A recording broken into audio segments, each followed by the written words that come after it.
morning. My name is Jermaine Kripe, and this is my partner in all things Unitarian Universalism, Dr. Tuli Patel. And we are coming to you live, that means not recorded, from our congregation, Beacon, located at 4 Waldron Avenue in Summit, New Jersey. Thank you for joining us as we share the services with congregations throughout New Jersey for this month of July. So wherever you are in the world and whatever media you're viewing from, Facebook Live, YouTube, our website, we welcome you. And please, won't you take a moment to share with friends and family this worship service? We are delighted this morning to welcome into our virtual pulpit the Unitarian Universalist congregations of Paramus and Morristown with Reverends Andrée and Reverend Alison Miller to lead us in a worship service centering transformation and regeneration. As you watch and listen, we invite you to reflect on times in your own lives where there was transformation and regeneration. So please take a deep breath, beloveds, as we prepare for this sacred hour with a poem penned by the two of us to ground us in this time. 158 years ago, on this day in 1863, during the Civil War, Union troops of the 54th Massachusetts, an African-American infantry unit, charged Confederate-held Fort Wagner on Morris Island, South Carolina. They lost that battle, and their leader, Colonel Robert Gould Shaw, a white Unitarian from Boston. But in their struggle, the way the world saw these honorable men of color changed forever. No longer were they simply chattel or less than in the eyes of this nation. They were transformed into patriots, like those who fought for freedom and kept this country unified. So come, beloved, as we worship together this sacred hour, journey alongside this gathered community and our shared history as we are transformed and transform others into futures rooted in liberation for us all.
Hello, I am the Reverend Karen G. Johnston, and I have the great pleasure to serve the Unitarian Society, a Unitarian Universalist congregation. You can find us in East Brunswick. My pronouns are she and her. And this summer, we join together in the spirit of renewal. May we all feel a deep and abiding connection to our interdependent nature and to that web of existence of which we are a part. Hi, I'm the Reverend Anne Marie Alderman. She, her, hers. I serve the congregation that used to be in Plainfield, now in Fanwood, First Unitarian of New Jersey, and the Unitarian Universalist Congregation of Somerset Hills, located in Somerville. This summer, we join together in the spirit of renewal. May we actually come together as congregations in New Jersey, reaching out to each other. Hi, I'm Reverend Alison Miller, she, her, hers, and I serve the Morristown Unitarian Universalist Fellowship. This summer, we join together in the spirit of renewal. May we grow more creative, compassionate, and resilient in this time of reimagining and reconstructing how we build our communities and our faith. Hello, I'm the Reverend Andrée Cornelia Mall, pronouns she, they. I'm the minister from Central Unitarian Church in Paramus. This summer, we join together in the spirit of renewal. May we take this time to reconnect with what is important in our lives. And may this nourish our spirits for the days ahead. Hello, I'm Tuli Patel, she, her, hers. Reverend Robin Tanner, she, her, hers. Reverend Emily Bacchus, she, her, hers. Together, we are the leadership team at Beacon Unitarian Universalist Congregation in Summit, New Jersey. This summer, we join in the spirit of renewal. Together, may we magnify Unitarian Universalism and be a beacon unto the world. Hello, I'm Reverend Anya Samler-Michael, she, her, hers. I'm Reverend Scott Samler-Michael, he, him, his. This summer, we join together in a spirit of renewal. May we honor the 8th principle of Unitarian Universalism, which calls us toward a beloved community of equity and inclusion. Which calls us to dismantle systems of oppression. Which calls us home. I am the Reverend Craig Rubano, he, him, his, minister at the UU Congregation of Monmouth County. I am Michelle Mackenzie Creech, she, her, hers, Credential Director of Family Ministry. And I am Louise Chernosky, she, her, hers, Music Director. This summer, we join together in the spirit of renewal. May we create multi-generational community. Finding multiple platforms for our connections. So that all might live into the awesome, diverse power of we.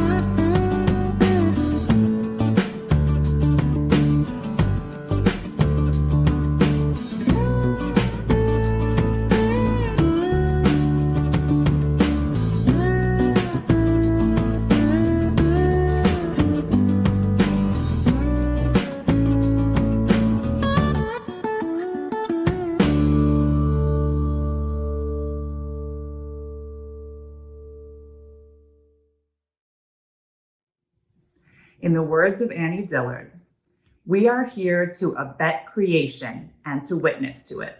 To notice each other's beautiful face and complex nature, so that creation need not play to an empty house.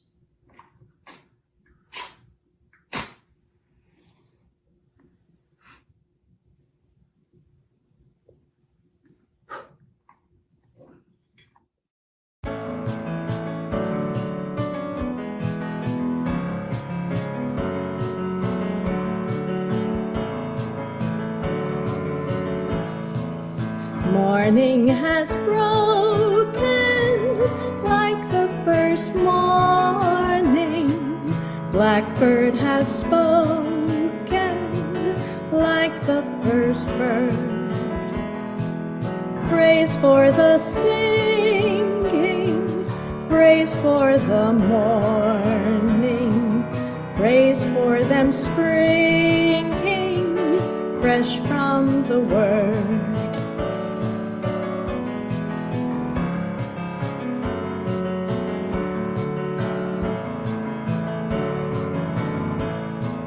Sweet the rain's new fall, sunlit from heaven, like the first dew fall on the first grass. Praise for the sweetness of the wet garden, sprung in completeness where God's feet pass.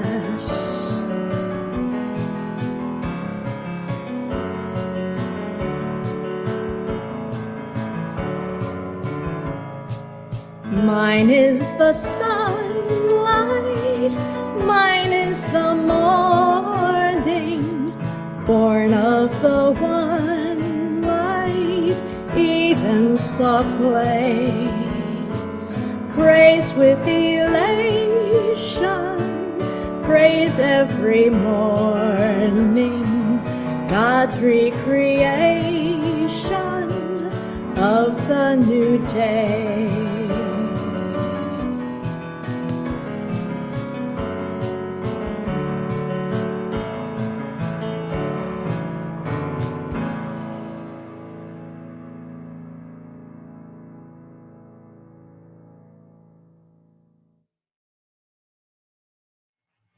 Good morning, everyone. My name is Lynn Sedora. I'm the Director of Religious Education at Central Unitarian Church.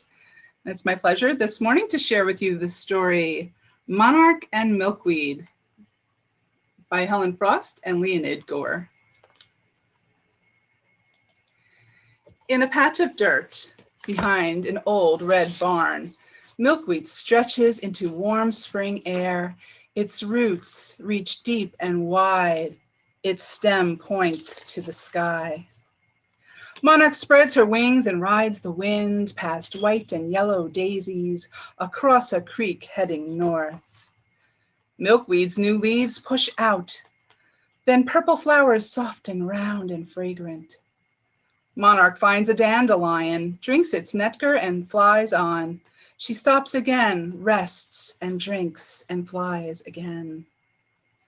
Milkweed stretches taller, 2 by 2, its leaves spread wide, sheltering long-legged spiders, black and orange beetles.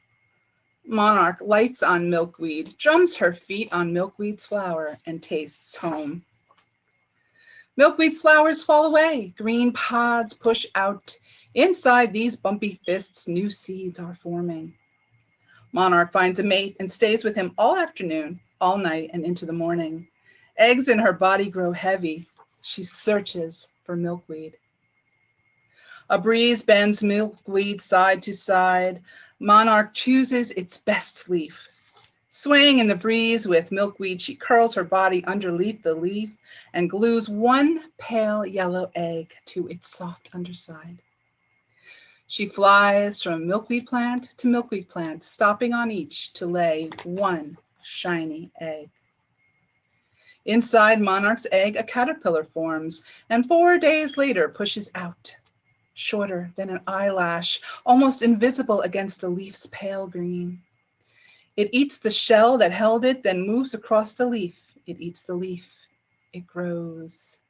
And when it grows too big to fit inside its skin, it crawls right out, new skin already formed beneath the old. Yellow, black, and white, the monarch caterpillar feeds on milkweed's bitter leaves and grows. 4 times the caterpillar sheds its skin, and then one evening in late summer, it weaves a sturdy pad under a milkweed leaf, hangs upside down, and shapes its body like a J.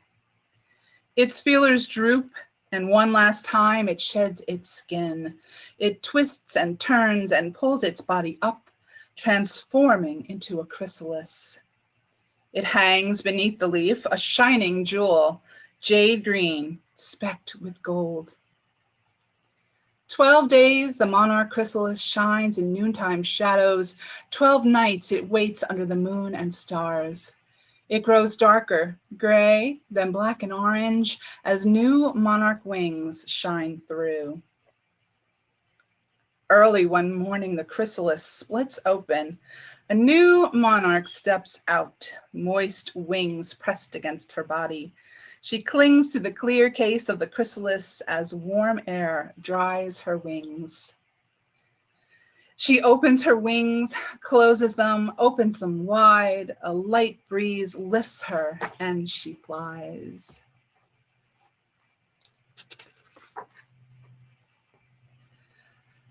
Milkweed's leaves, now full of holes, turn yellow and then brown.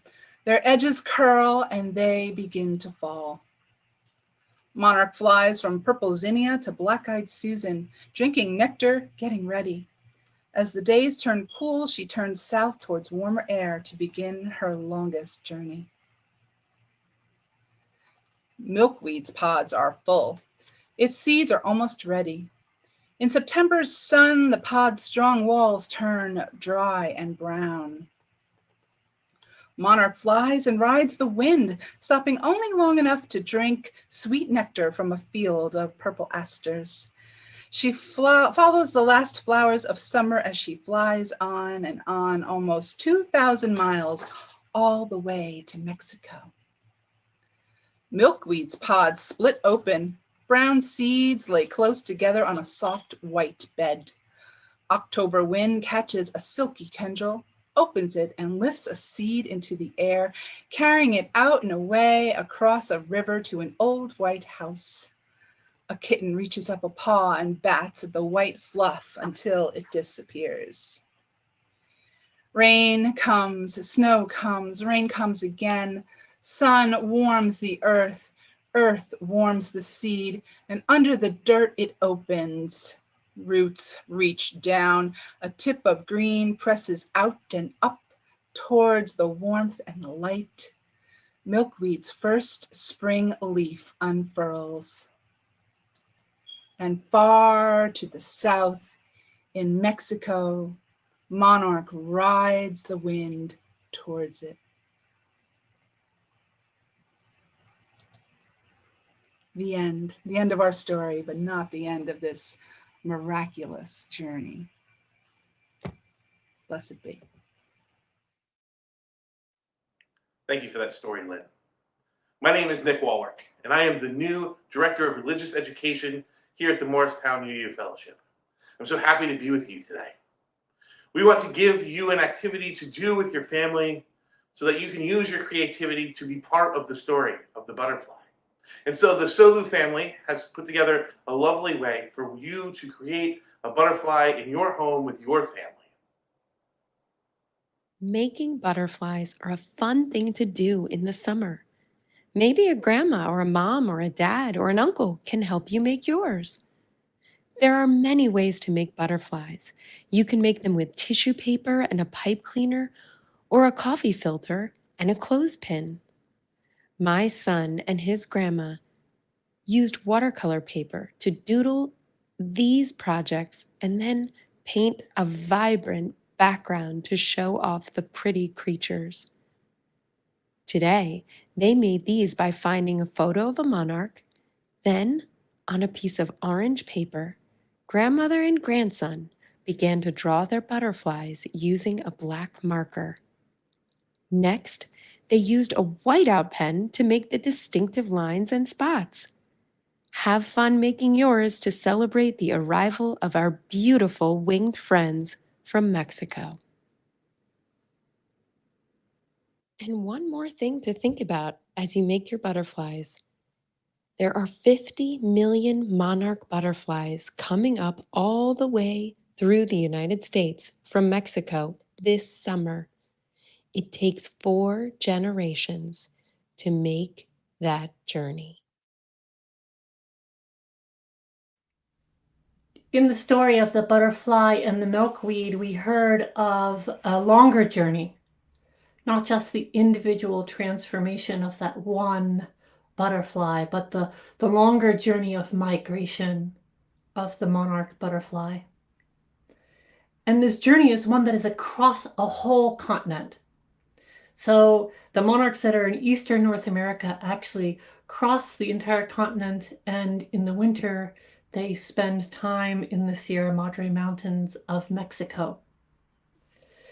And even there, it's still rather cool for them. And in order to stay warm and survive the winter, they cluster together in trees, tens of thousands of monarchs in a single tree, keeping warm together.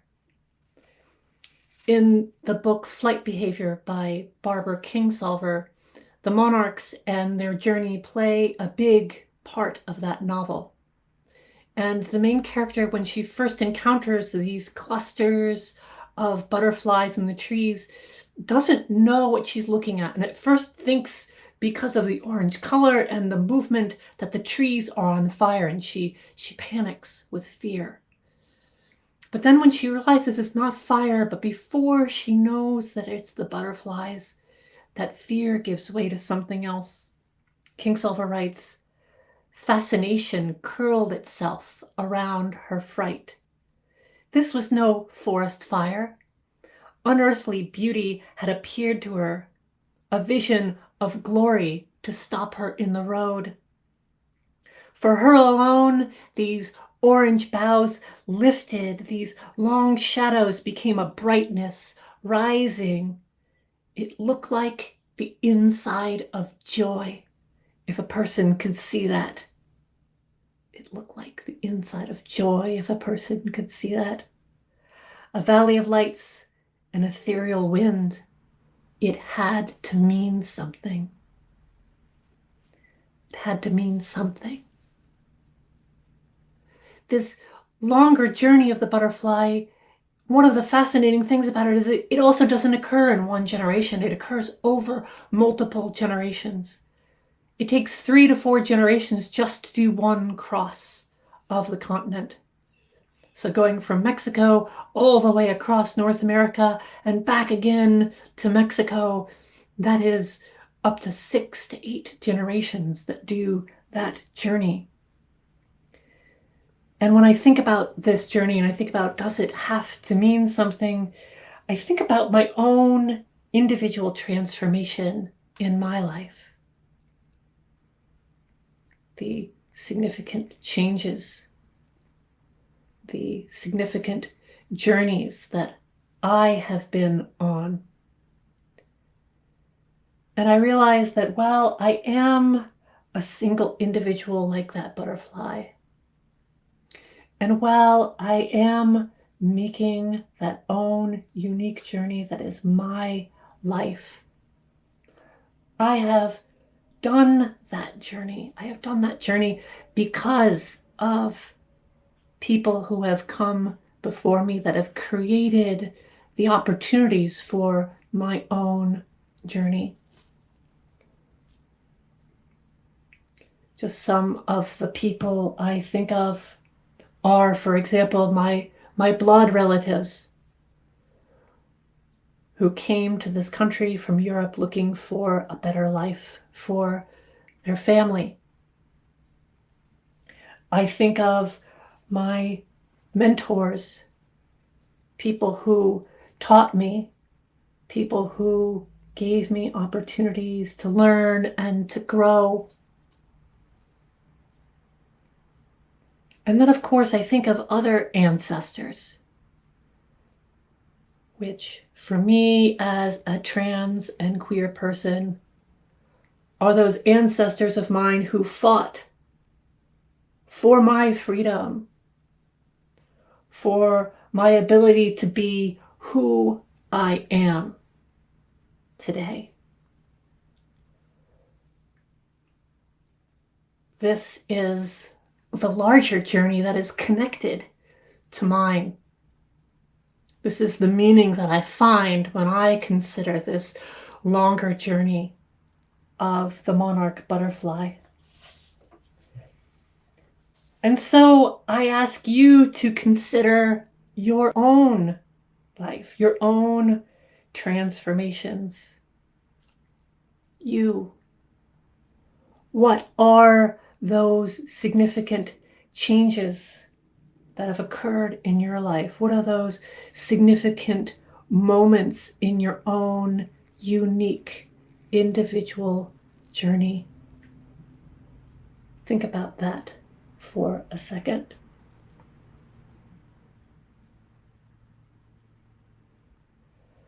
And now think about those who created the opportunity for that journey for you. That could be your parents. It could be some other relative. Or perhaps some sort of mentor.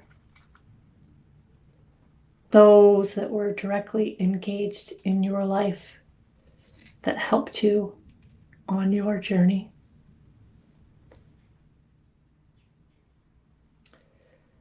And what about those who came before them? You may know who some of them are. Again, they could be blood relatives who stretch back in time.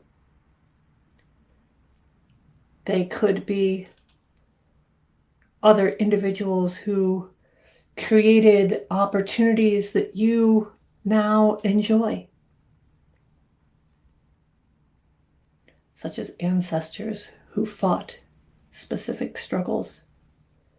Who are the people known and unknown to you who created the opportunities for the experiences that you have had in your life? The further you go back, the fuzzier it might get. You might not know the names of these individuals, but they are there. They are part of the larger journey that has brought you here to be the person who you are today.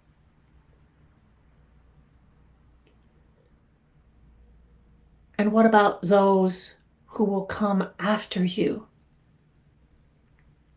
Perhaps joining you on your journey and then going off on their own.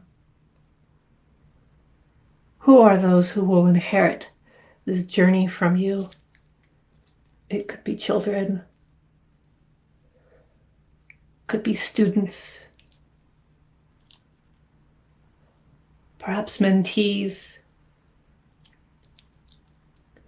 perhaps individuals you do not know or have never known or will not know, but who are touched by the work that you do, by some act of kindness that you have done.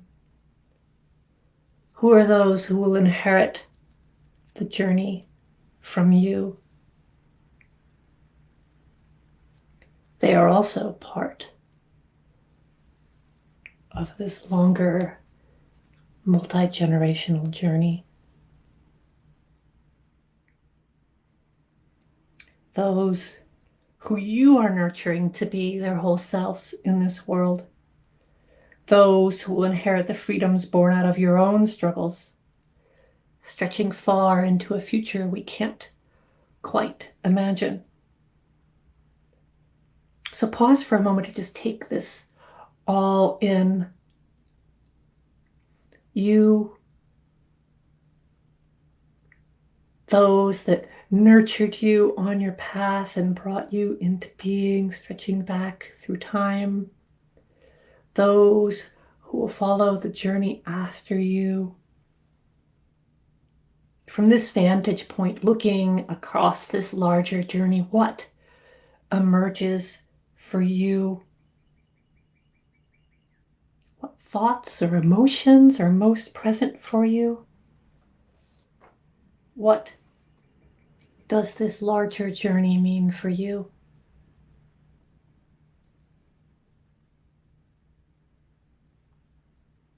spirit of life, spirit of transformation. Your ways can be beyond our comprehension.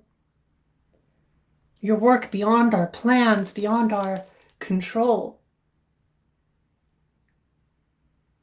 The miracles of our lives have been handed to us by generations past. And we will hand this miracle off to generations which follow us.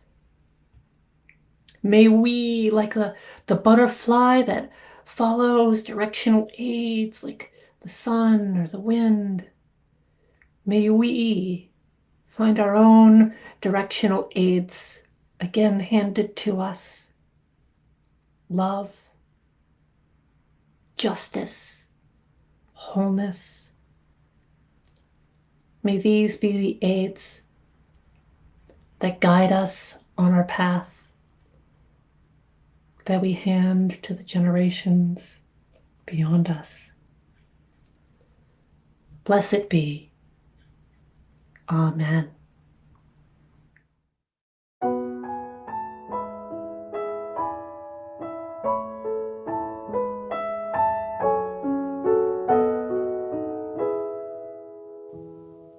One more step. We will take one more step till there is peace on earth for everyone. We'll take one more step. One more word.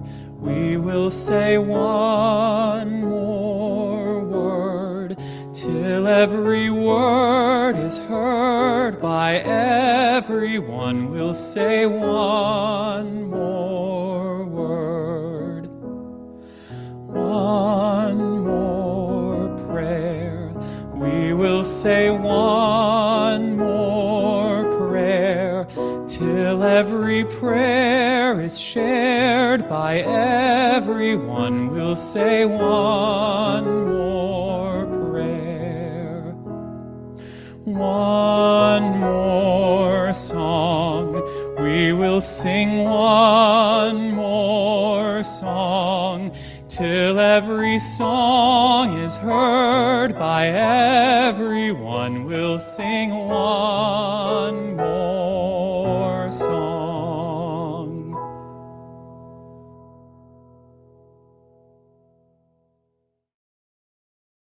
Hi, my name is Paul Firm, and I'm a member of the Morristown Unitarian Fellowship.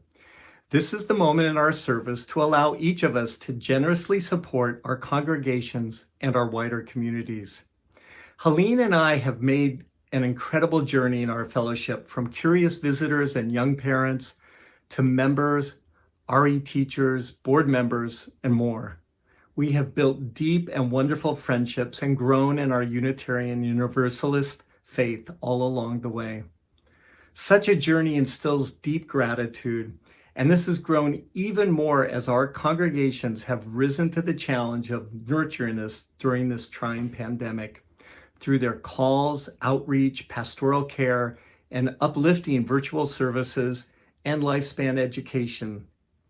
So please join us as we generously give to today's collection. Each congregation will share their giving instructions so that your donations will go directly to support your home congregation and from there to our wider communities in need. So thank you and be safe.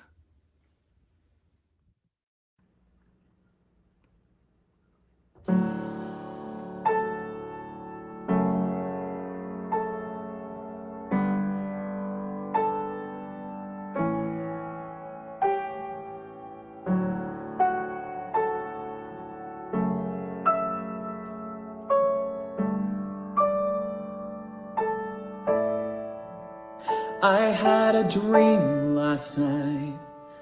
I dreamt that I was swimming and the stars up above, directionless and drifting somewhere in the dark, where the sirens and the thunder, and around me as I swam, the drifters who'd gone under. Time, love,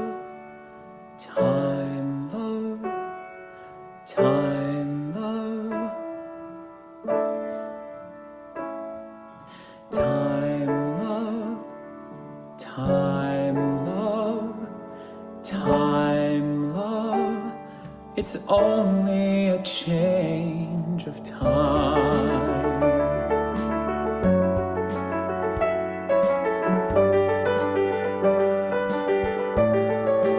I had a dream last night, and rusting far below me, battered hulls and broken hardships, Leviathan and lonely. I was thirsty, so I drank, and though it was salt water, there was something about the way it tasted so familiar. Time, love, time, love, time, love, time, love, time, love, time, love. It's only a change of time.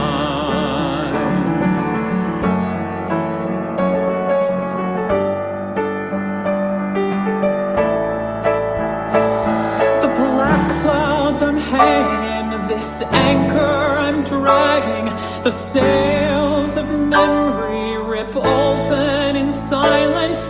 We cut through the lowlands, all hands through the salt lands, the white caps of memory, confusing and violent.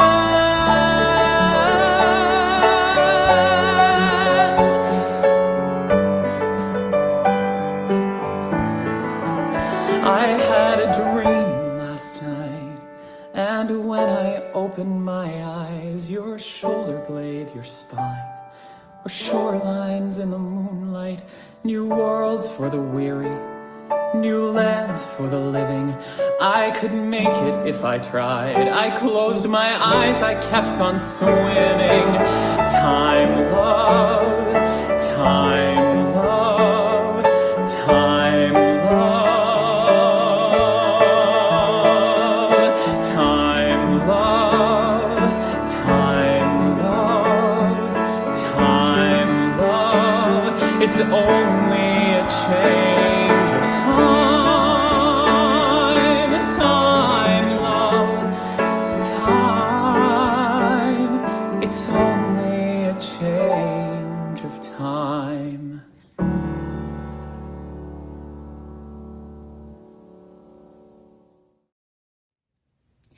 Where does your story begin?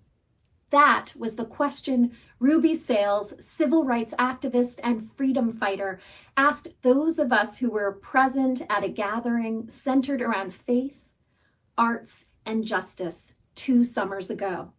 She called on different people in the audience. People responded with retelling their birth narrative or another birthing story or story of transformation in the middle of their lives. No, she said, your story doesn't begin with you.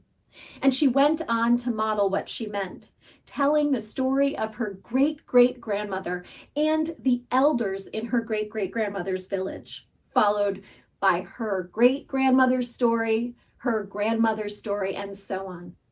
Your story begins with your ancestors. Ruby Sales spoke about this act of remembering and reconnection as decolonizing our personal narrative. We did not spring from nothing. From day one, we arrived to a place connected to stories of oppression or of domination, of harming or being harmed, of healing, of liberation, of resilience, and more. The activities of those who came before gave us life and present the opportunities and obstacles we have to overcome. Our story also doesn't end with us.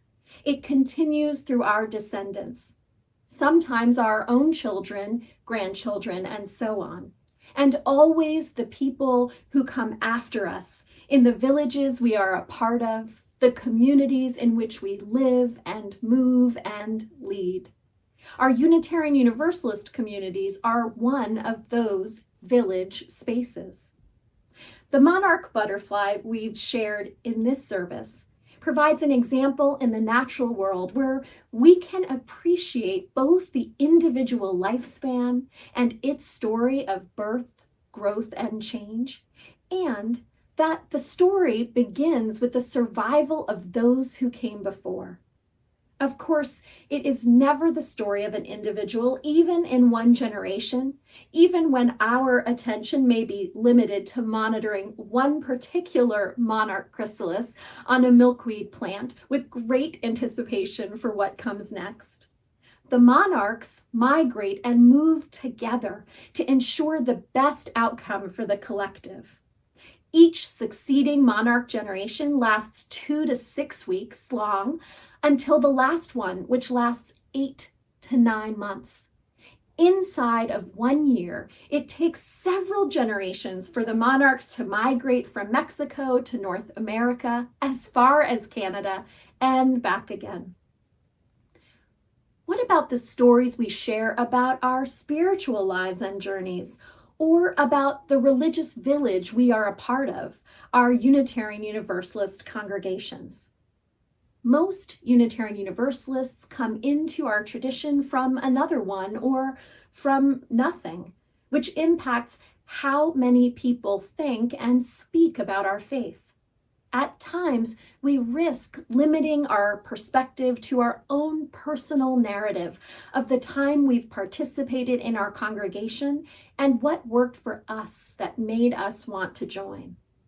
That vision is one important aspect, but alone it is too narrow. It may also be one reason Unitarian Universalists sometimes forget to invest in future generations.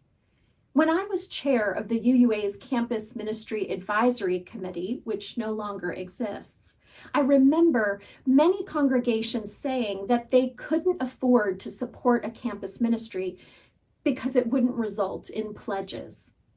How different from the perspective of almost every other faith tradition. A rabbi I worked with, who was a leader at Hillel, the National Jewish College Campus Organization, reflected back to me, how could you afford not to? That is a perspective rooted in the collective well-being of a faith and the people who are in it beyond the people you have already met. In our family, it was my parents who first came into Unitarian Universalism, and in my husband's case, his grandparents. If my son tells the story of his connection to our faith, he could say he was born into it, or more accurately, it begins with his great-grandparents, or more accurately, it begins with the elders in the Unitarian village who came before them, all the way back to the founders, who had the vision, resilience, and creativity to start up a new community for themselves and for the future. And all the way back to the first Unitarians and Universalists who planted the first seeds of our freedom-loving and open-hearted faith in North America.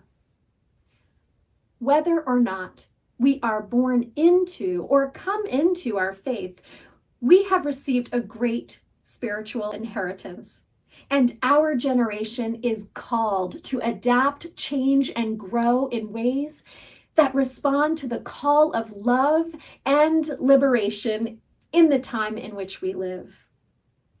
In 2020 and 2021, we have been living through a time of rapid change, a chrysalis time, one of deconstruction and reconstruction. While some of our communities around the country were beginning to live stream prior to the pandemic, many of our communities were centered on the ability to gather in person for worship, for singing, for learning, for community building, for justice making, for almost everything. I would argue that it was already a chrysalis time even before the coronavirus separated us. The religious landscape has been rapidly shifting in recent decades, and we have seen some Unitarian Universalist communities grow and others struggle and dwindle and even disappear in that context. An alarming statistic is that our children and youth religious education enrollment has declined by about 45% in the last 2 decades. Now, in my experience, most people arrive on our physical or virtual doorstep sharing that they wish they had found us sooner. This, combined with the fact that Unitarian Universalist ideas continue to spring up around the globe in places where we weren't located before, bring me hope. In the religiously plural landscape we live in, there are many who thirst for a religion that is rooted in covenant, rejects the concept of one doctrine, and relishes the wisdom found in multiple sources of truth. The promise of our faith is clear. However, we have work to do in the practice of it. We know this to be true.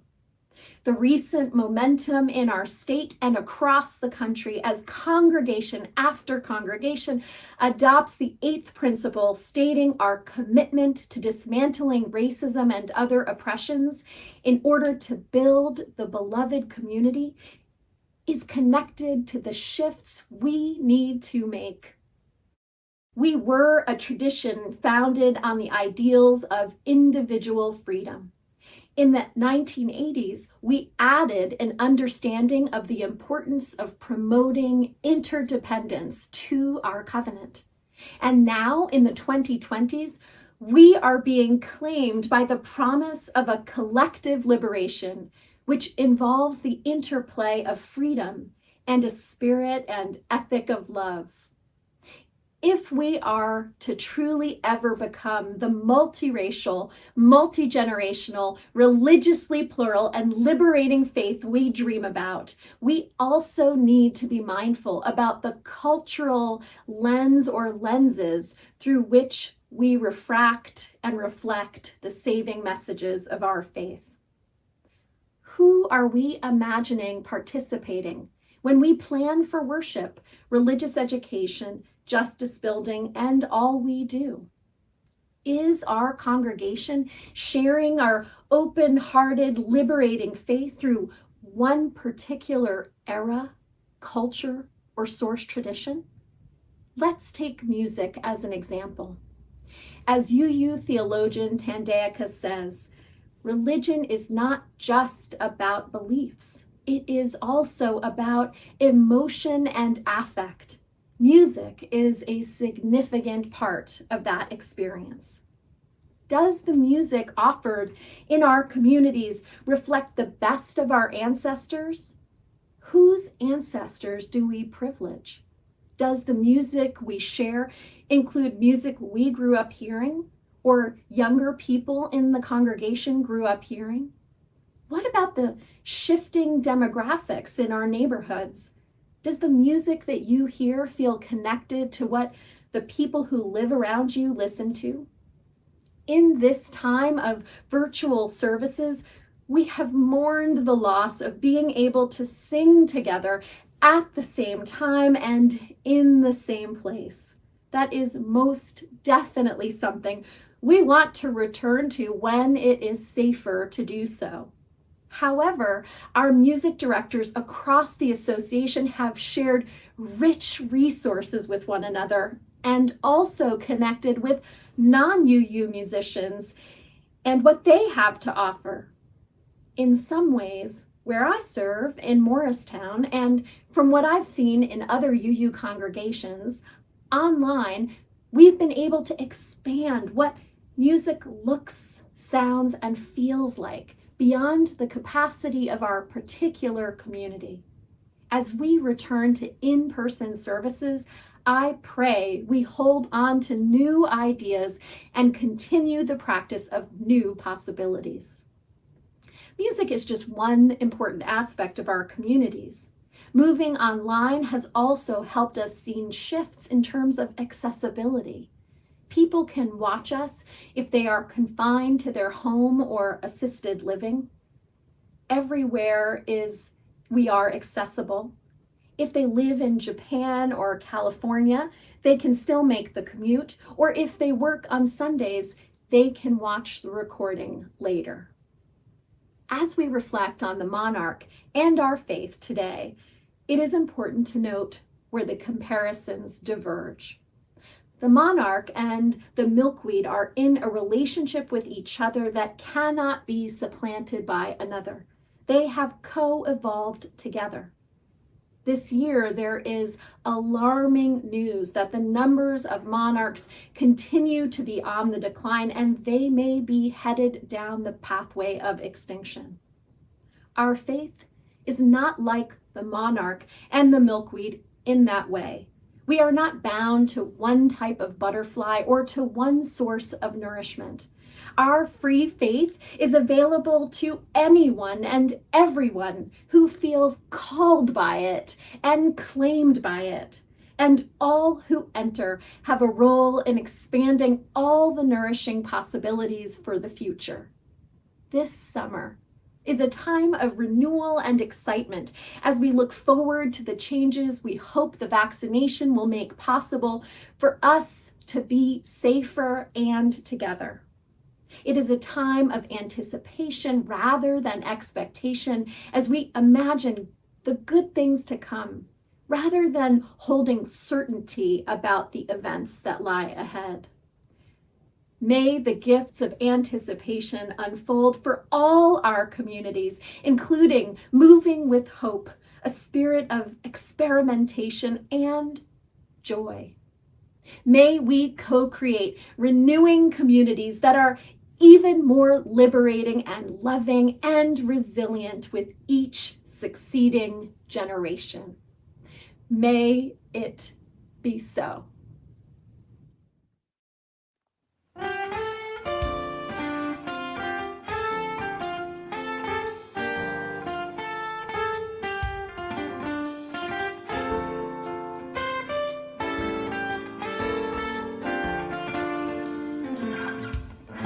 We are building a new way. We are building a new way. We are building a new way, feeling stronger every day. We are building a new way. We can feed our every need. We can feed our every need. We can feed our every need. Start with love, that is the seed. We can feed our every need. Peace and freedom is our cry. Peace and freedom is our cry. Peace and freedom is our cry. Without these, this world will die. Peace and freedom is our cry. We are building a new way. We are building a new way. We are building a new way, feeling stronger every day. We are building a new way.